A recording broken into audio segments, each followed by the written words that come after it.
आज यानी 24 दिसंबर को करीबन शाम को 5 से 6 बजे के आसपास में रवि आजाद को गिरफ्तार कर लिया गया है सिवानी मंडी थाना के अंदर।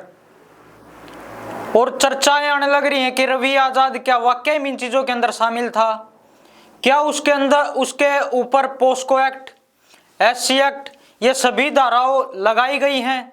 जब रवि आजाद की गिरफ्तारी हुई तो उस टाइम पे मैं मौजूद था सिवानी मंडी थाना के अंदर और कम से कम करीबन रवि आजाद 11 बजे पेश हुए और 11 से लेकर 5 बजे के आसपास उनसे कम से करीबन 4 से 5 घंटे तक रवि आजाद को पुलिस ने पूछताछ के लिए अंदर रखा।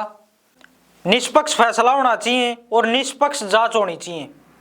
दोषी अगर रवि आजाद है तो रवि आजाद को भी सलाखों के पीछे डालना चाहिए।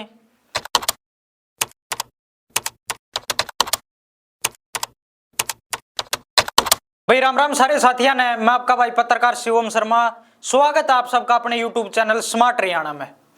भाई बहुत से भैया के 3-4 दिन हो गए लगातार फोन कॉल आने लग रहे हैं, मैसेज भी आने लग रहे हैं कि भाई रवि आजाद के बारे में जानकारी दे, उसकी अभी तक गिरफ्तारी क्यों नहीं हुई है, क्या वो वाकई में इन सब चीजों में इन्वॉल्व है या उसको झूठा किसी षड्यंत्र के तहत फंसाया जाने लग रहा है। तो सभी बातों पे चर्चा करेंगे आज।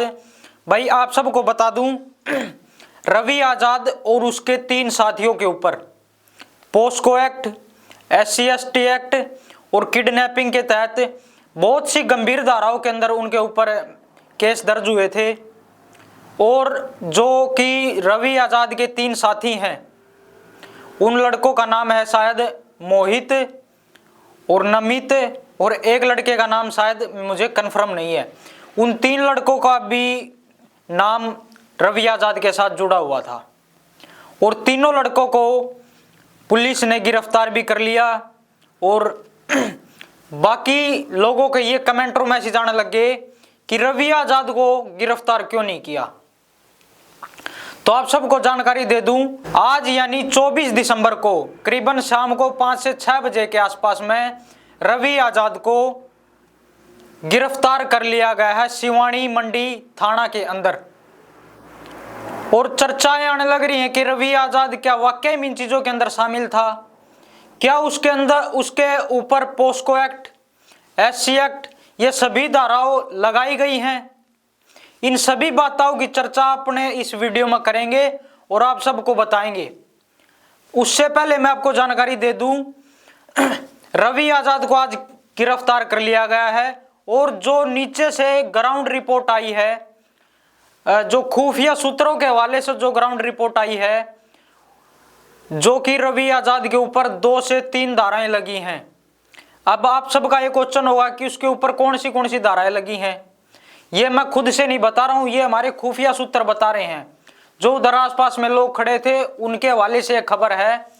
उसके ऊपर रवि आजाद के ऊपर 2 धाराएं लगाई गई हैं, जो कि एक धारा है IPC के तहत धारा 353 और दूसरी धारा लगाई गई है जो कि धारा 239। अब बहुत से साथियों के मन में कंफ्यूजन होगा कि इन धाराओं का मतलब क्या है, क्या इन धाराओं के अंदर कौन सी सजा है। तो आप सबको मैं बता दूं, इन धाराओं के अंदर होता है कि भाई पुलिस प्रशासन के साथ छेड़छाड़ करना, उनके साथ मतलब गलत व्यवहार करना, उनके कामों के अंदर बाधाएं डालना, और इनके अंदर सजा होती है कम से कम 5 साल या 2 साल और जुर्माना भी लगाया जा सकता है। तो भी कंफर्म तो नहीं हुआ है कि रवि आजाद किन धाराओं के तहत गिरफ्तार हुए हैं, कौन सी उनके ऊपर धारा लगेगी, कितनी सजा होगी। तो अभी इन चीजों के ऊपर अभी कंफर्मेशन कोई भी नहीं आई है। जब भी हमारे पास कोई भी कंफर्मेशन आएगी आप सबको हम बताएंगे। और आप सबसे मैं भी ये क्वेश्चन पूछना चाहता हूं, रवि आजाद जो कि हरियाणा के किसान नेता हैं, आप सबका क्या मानना है, क्या वो या उसको किसी षड्यंत्र के तहत फंसाया जाने लग रहा है।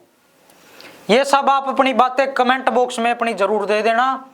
और आपको मैं एक बात और बता दूं, जब रवि आजाद की गिरफ्तारी हुई तो उस टाइम पे मैं मौजूद था सिवानी मंडी थाना के अंदर और कम से कम करीबन रवि आजाद 11 बजे पेश हुए और 11 से लेकर 5 बजे के आसपास उनसे कम से करीबन 4 से 5 घंटे तक रवि आजाद को पुलिस ने पूछताछ के लिए अंदर रखा।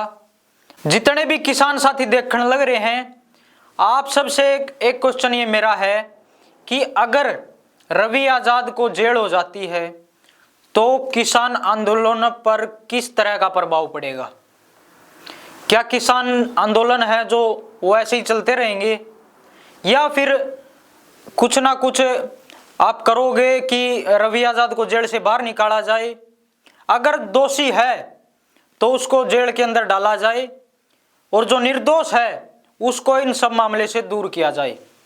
अगर रवि आजाद भी दोषी है तो रवि आजाद को भी जेल के अंदर डाला जाए। बहुत से लोगों के एक कमेंट और मैसेज आने लग रहे थे कि ये कोई षड्यंत्र है, कोई पैसे देकर ये सब रवि आजाद के लिए करवाया जाने लग रहा है, कोई नेता का आरोप लगा रहा है कि वो नेता है वो नेता है। पर रवि आजाद ने भी खुलकर बोला था कि अगर मेरे साथ कुछ होगा तो उसका सीधा सीधा जिम्मेवार जेपी दलाल होगा। और आज रवि आजाद गिरफ्तार भी हो गया है। 14 दिसंबर को रवि आजाद ने एक पोस्ट डाली थी, उसमें रवि आजाद ने लिखा था कि अगर मेरी झूठी गिरफ्तारी भी हो जाती है तो मैं जेल के अंदर भूखा रहूंगा, मैं एक अन्न का दाना भी नहीं खाऊंगा। और रवि आजाद की आज गिरफ्तारी भी हो गई है। भाई बहुत से भैया कमेंट भी आने लग रहे थे और फोन भी आने लग रहे थे कि तू एक पक्ष की वीडियो दिखाने लग रहा है, दोनों पक्ष क्यों नहीं दिखाने लग रहा?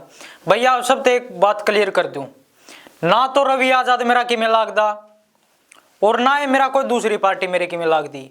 मेरा काम है जो सच है उसको दिखाना। और रवि आजाद का इंटरव्यू मैंने किया, उससे भी बहुत से ऐसे कड़वे सवाल मैंने किए जो सच में करने चाहिए।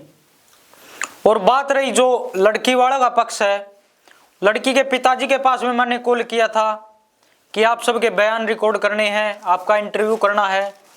तो लड़की के पिताजी का एक ही जवाब रहा कि भाई हम इंटरव्यू नहीं करेंगे। तो अगर अगले सामने से ही मना कर देते हैं तो हम किसका इंटरव्यू करें? रवि आजाद अब गिरफ्तार हो चुके हैं। रवि आजाद जब भी बाहर आएंगे, उनके जो फैमिली वाले हैं और जो 3 लड़के हैं जो गिरफ्तार हुए हैं रवि आजाद के साथ में, उनके परिवार वालों से पूछेंगे कि कितनी क्या सच्चाई कितनी क्या झूठ है। उनका भी इंटरव्यू बहुत ही जल्द अपने चैनल पर मिलेगा। तो आप सबसे भी हाथ जोड़ के मेरी विनती है कि बेफालतू की झूठी अफवाहें ना फैलाएं और जो सच है उसका साथ दें और जो दोषी है उसको जेल के अंदर डलवाने का काम करें। दोषी कोई भी हो, दोषी रवि आजाद हो या रवि आजाद के तीनों साथी हो या कोई और हो, न्याय मिलना चाहिए, निष्पक्ष फैसला होना चाहिए और निष्पक्ष जांच होनी चाहिए। दोषी अगर रवि आजाद है तो रवि आजाद को भी सलाखों के पीछे डालना चाहिए। और पुलिस प्रशासन से यही रिक्वेस्ट है कि इस फैसले को निष्पक्ष रखे। पुलिस प्रशासन अपना काम अपने हिसाब से करे और इस तरह करे कि न्याय मिले। लोगों का, जनता का विश्वास पुलिस के ऊपर हमेशा रहता है ताकि पुलिस निष्पक्ष और साफ तरह से जांच करे और दोषियों को जल्द ही कड़ी से कड़ी सजा मिले और उन्हें सलाखों के पीछे डाला जाए।